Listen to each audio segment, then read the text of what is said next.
5 ওয়াক্ত নামাজ পড়ো এবং তোমরা যারা পড়ো না, তোমরা যারা ভেবে নিয়েছো যে সিগারেট খেলে মুসলমান থাকা যায়, মদ খেলে মুসলমান থাকা যায়, সুদ খেয়ে মুসলমান থাকা যায়, মিথ্যা বলে মুসলমান থাকা যায়, ঘুষ খেয়ে মুসলমান থাকা যায়, মারামারি করে মুসলমান থাকা যায়, আরেকজনের স্ত্রী আরেকজনের মেয়ে ওদের সাথে জানা ব্যভিচারে লিপ্ত হয়ে মুসলমান থাকা যায়। তোমরা জেনে রাখো, নামাজ না পড়ে মুসলমান থাকা যায় না।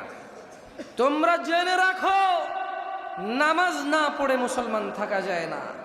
ভাগ্য আমাদের অনেক ভালো যে আমাদের আলেম ওলামারা এখনো তোমাদের পরোয়া করে, আমাদের বক্তারা এখনো তোমাদেরকে ভালোবেসে নরম সুরে বুঝায়। তোমাদের ভাগ্য অনেক ভালো, তাই তোমরা এখনো নিজেকে মুসলিম মনে করো।